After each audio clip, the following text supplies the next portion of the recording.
नमस्कार.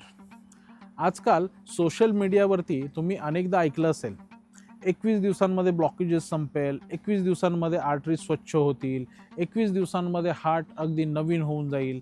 पण खरंच असं होतं का? 21 दिवसांमध्ये हार्टच्या ब्लॉकेजेसची पूर्णपणे नाहीसे होऊ शकतात का? तर उत्तर आहे नाही. कारण की का? जर एखाद्या आर्टरीमध्ये ब्लॉकेजेस जर तयार झाले असतील, तर ती 21 दिवसांमध्ये जादूसारखे ते नाहीसे होऊ शकत नाहीत. पण याचा अर्थ असा देखील नाही, की 21 दिवसांमध्ये काहीच बदल होऊ शकत नाही म्हणून.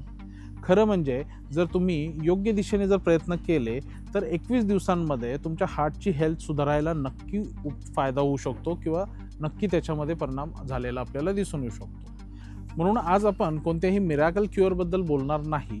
आपण बोलणार आहोत ते म्हणजे एका practical 21 days heart health reset प्लॅनबद्दल. सर्वात पहिली स्टेप आहे रोज किमान 30 मिनिटं वॉकिंग करणं. हार्ट हेल्दी ठेवण्यासाठी मूवमेंट खूप महत्त्वाची आहे. रिसर्च असं सांगतं की रेग्युलर वॉकिंगमुळं ब्लड प्रेशर, ब्लड शुगर आणि कोलेस्ट्रॉल मॅनेजमेंटमध्ये मदत होऊ शकते. जर तुम्ही आधीपासूनच ॲक्टिव्ह असाल तर 10 मिनिटापासून सुरुवात करा. हळूहळू तो वेग आपल्याला वाढवा.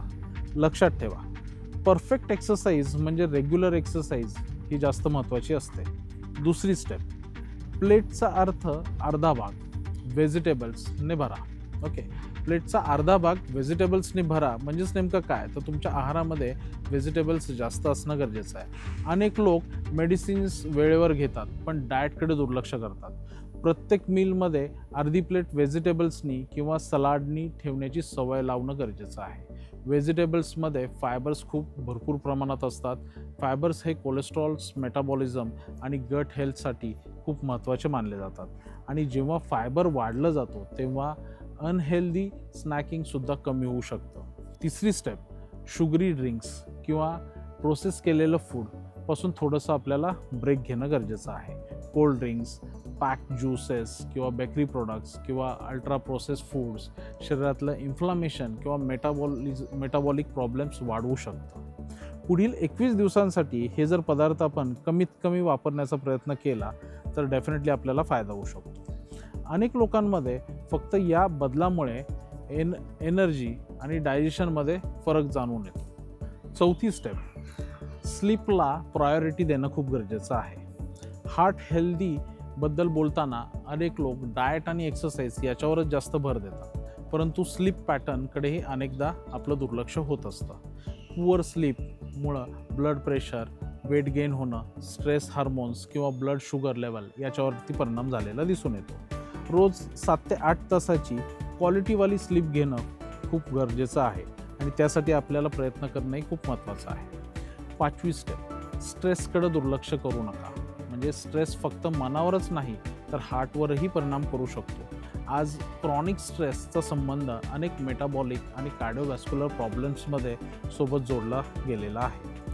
रोज 10 मिनटं डीप ब्रीदिंग, अनुलोम विलोम, मेडिटेशन किंवा शांतपणे वॉक करण्यासाठी वेळ काढणं गरजेचं आहे. जर आपण हे केलं तर डेफिनेटली आपल्याला आपल्या हार्टची हेल्थ इम्प्रूव्ह व्हायला मदत होते. कधीकधी हार्टला फक्त एक्सरसाइज नाही तर थोडं शांतपणाही गरजेचा असतो. 6वी स्टेप, तुमचे नंबर्स जाणून घेणं खूप गरजेचं आहे. अनेक लोकांना स्वतःचं ब्लड प्रेशर किती आहे हे सुद्धा माहीत नसतं किंवा तुमचं HbA1c किती आहे हे सुद्धा माहीत नाही. तर काहींना अनेक वर्षापासून लिपिड प्रोफाईलसुद्धा कधी केलेलं आहे याची सुद्धा आठवण राहत नसते. तर जर तुम्ही हार्ट हेल्थसाठी गंभीरपणे विचार जर करत असाल किंवा त्या गोष्टींना आपण गंभीरपणे घेत असाल तर तुमचे महत्त्वाचे नंबर्स तुम्ही नक्की जाणून घेणं गरजेचं आहे. कारण जी गोष्ट मेजर केली जाते ती योग्य प्रकारे मॅनेजही करता येते. 7वी स्टेप, स्मोकिंग किंवा टोबॅकोपासून दूर राहणं. जर तुम्ही स्मोकिंग किंवा टोबॅको च्युइंग करत असाल तर त्याचा वापर करणं हे कमी करा. तर तुमचं हार्ट हे आपल्याला खूप चांगल्या प्रभावी पद्धतीने पॉझिटिव्ह डिसिजन देऊ शकतो. स्मोकिंगमुळे आर्टरीज ह्या खराब होत असतात आणि हार्ट अटॅकची रिस्क वाढू शकते. ही सवय सोडण्याचा प्रत्येक दिवस हा फायदेशीर ठरू शकतो आपल्याला. आता एक महत्त्वाची गोष्ट, हार्ट ब्लॉकेजेस एका दिवसात तयार होत नाहीत आणि एका दिवसात ते बरेही होत नाही. तर अनेक वर्षाच्या लाईफस्टाईल हॅबिट्सचा हा परिणाम असतो. म्हणूनच हार्ट हेल्थसुद्धा रोजच्या सवयींमध्येच सुधारलेली आपल्याला दिसून येते.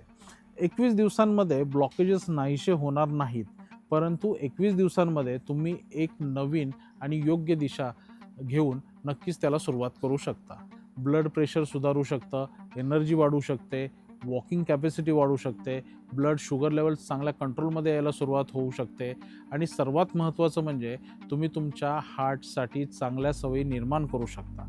जर तुम्हाला आधीपासून heart disease, angioplasty, bypass surgery, diabetes किंवा हाय ब्लड प्रेशर असे कित्येक मोठे लाईफस्टाईल चेंजेस घडवून आणलेले जर आजार झाले असतील किंवा हे लाईफस्टाईल चेंजेस करण्यापूर्वी आपल्याला आपल्या डॉक्टरांचे सल्ले पण घेणं गरजेचं आहे की या गोष्टी आपल्याला कशा आपण टाळू शकतो. तर त्यासाठी आपल्याला ही जर माहिती उपयुक्त वाटत असेल तर आपल्या व्हिडिओला लाईक करा आणि कमेंट्समध्ये नक्की सांगा की या ज्या 7 स्टेप्स आपण आत्ता चर्चा केलेल्या आहेत यापैकी तुम्ही नेमकी आजपासून कुठली स्टेप सुरुवात करणार आहात आणि हार्ट हेल्थशी संबंधित अशा अनेक प्रॅक्टिकल आणि सायन्स बेस्ड अशा माहितीसाठी आपल्या चॅनलला सबस्क्राईब करायला विसरू नका. धन्यवाद.